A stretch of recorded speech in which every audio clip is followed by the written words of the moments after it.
উফ, কি যে শীত, কি যে শীত, একেবারে হাড় কনকনে ঠান্ডা। আবহাওয়ার মতিগতি দেখে মনে হচ্ছে বাংলাদেশ বোধহয় তুষারপাতের ঠিক আগের স্টেজটাতে এই মুহূর্তে রয়েছে।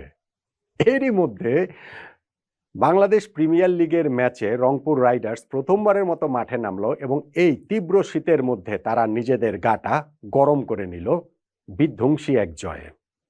এবারে টুর্নামেন্ট রংপুর রাইডার্স ফেভারিট হিসেবে শুরু করছে, ওভারওয়েলমিং ফেভারিট হিসেবে শুরু করেছে। কেন? সেইটা প্রথম ম্যাচেই কিছুটা ঝলক আমরা দেখতে পেলাম। শুরুতে তাদের ওই বিস্ফোরক বোলিংয়ে, তারপর তাদের ওই রুথলেস ব্যাটিংয়ে। রংপুর রাইডার্স ম্যাচটা শেষ পর্যন্ত জিতেছে 5 ওভার হাতে রেখে 7 উইকেটে।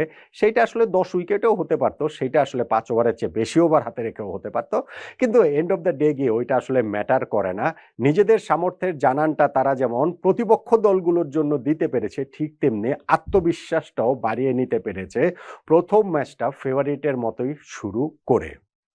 চট্টগ্রাম রয়্যালস, যাদের টুর্নামেন্ট শুরু হওয়ার আগে ভীষণ এলোমেলো অবস্থা ছিল, কিন্তু প্রথম ম্যাচটাতে নোয়াখালী এক্সপ্রেসের বিপক্ষে জয় দিয়ে একটু সেটেল করার চেষ্টা করেছিল, কিন্তু দ্বিতীয় ম্যাচেই রংপুরের সামনে তারা স্রেফ উড়ে গেল। মোটেই তারা আসলে পাত্তা পায়নি। এই ম্যাচটাতে রংপুর রাইডার্সের এই জয়টাতে টার্নিং পয়েন্ট কোনটা সেটা নিয়ে তো আলোচনাটা করছি। চট্টগ্রাম রয়্যালস যখন 102 রান করেছে, ম্যাচ আসলে সেইখানেই শেষ।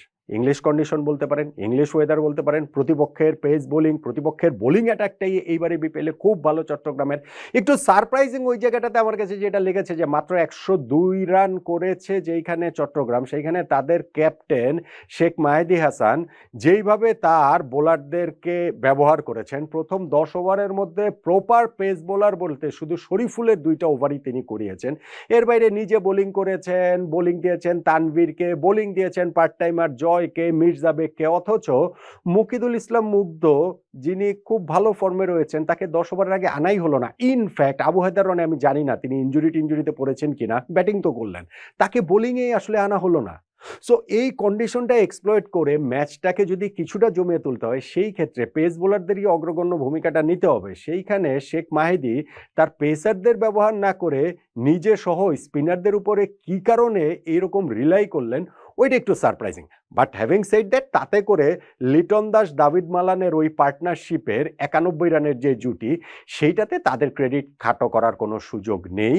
তারা একেবারেই যেই চেষ্টা করেছেন খুবই প্রফেশনালি করেছেন, একই সঙ্গে খুবই রুথলেসও ছিল তাদের এই চেষ্টা। যখন যেইভাবে অ্যাটাক করা প্রয়োজন সেটাই তারা করেছেন, বাড়তি রিস্ক নেওয়ার প্রয়োজন বোধ করেননি। পাওয়ার প্লের 6 ওভারের মধ্যে 40 রান তুলেছেন, টার্গেট যখন 103 রান তখন এইটা ঠিক আছে যে 40 রানও এটা মোর দেন এনাফ। আর যখন ওই অপরচুনিটিটা পেয়েছেন তখন সেটা কিভাবেই না কাজে লাগিয়েছেন। আপনি দেখবেন যখন ওই মাহমুদুল হাসান জয়ের হাতে বল তুলে দেওয়া হলো, তার ওই 1 ওভার থেকে 24টা রান তুলে নিলেন। দাভিদ মালান ছক্কা মারলেন, লিটন দাস হচ্ছে গিয়ে 2 ছক্কার সঙ্গে 1 4 মারলেন। ম্যাচ আসলে আগেই তো শেষ, ওইখানটাতে কত দ্রুত শেষ হবে ওইরকম একটা অবস্থার দিকে চলে গিয়েছিল। হ্যাঁ, এর আগের ওভারটাতে তারা অপরচুনিটি দিয়েছিল, দুই ব্যাটসম্যানই আউট হতে পারতেন। একটা কট বিহাইন্ডের চান্সটা ওইখানে উইকেট কিপার ক্যাচ ধরে রাখতে পারেননি দাভিদ মালানের, আর লিটন দাসের ওটা একটা নিশ্চিত রান আউট ছিল, কিন্তু ফিল্ডিং এর হাস্যকর ভুলে সেই রান আউটটাও করা যায়নি। ফলে তাদের পার্টনারশিপটা যখন 91 রান হয়ে গিয়েছে, তখন 10 উইকেটে জয় হবে না কেন? ওই সময় গিয়ে তারা 3টা উইকেট হারিয়ে ফেলেছে।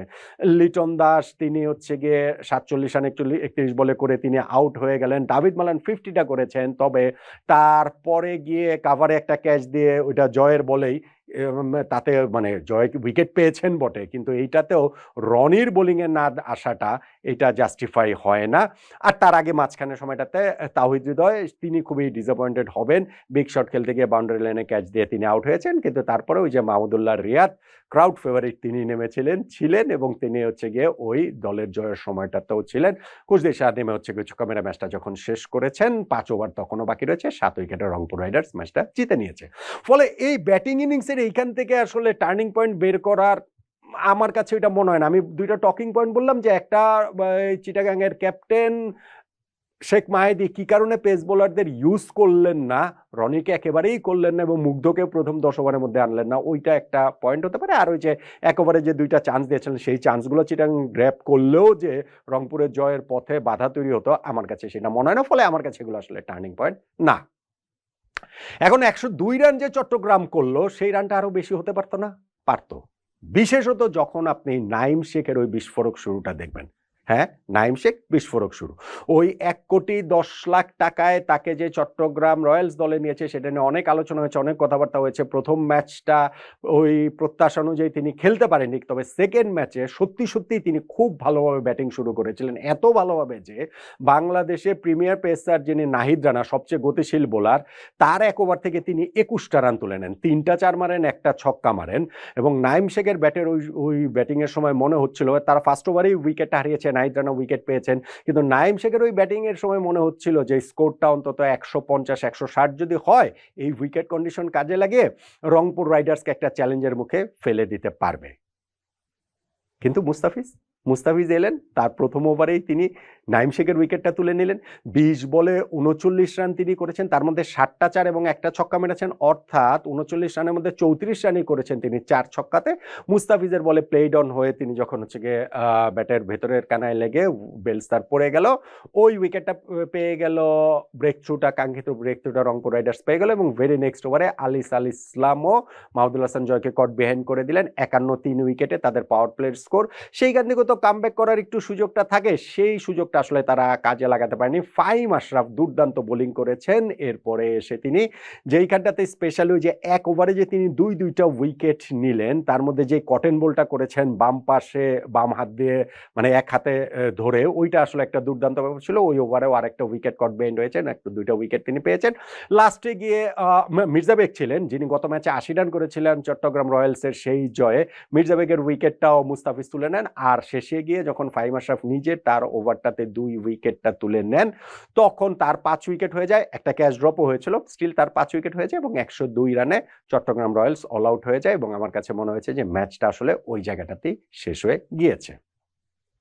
Turning point, Rangpur Riders match জিতেছে, টুর্নামেন্টে ফেভারিটের মতোই শুরু করেছে।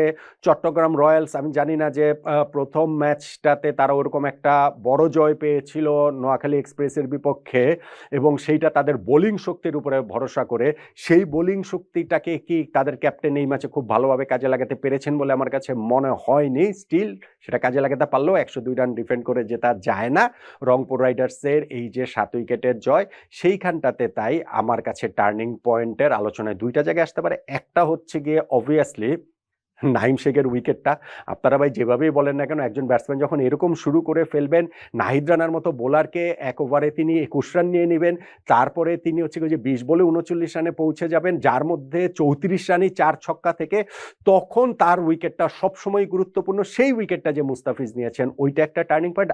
আর আরও বেশি করে আমার কাছে মনে হয় যে ফাহিম আশরাফ যে ১ ওভারে ২টা উইকেট নিলেন এবং ওই ২টা উইকেট নিয়েই আসলে চট্টগ্রাম রয়্যালসের স্কোরটা যে ১৫০-১৫০-র কাছাকাছি আর যেতে পারবে না, সেইটা নিশ্চিত করে দিয়েছেন ফাহিম আশরাফের ওই ১ ওভারে ২ উইকেটটাই। তাই আমার কাছে নাইম শেখের উইকেটটা ছাপিয়েও মনে হচ্ছে এই ম্যাচে রংপুর রাইডার্সের ৭ উইকেটের জয় টার্নিং পয়েন্ট।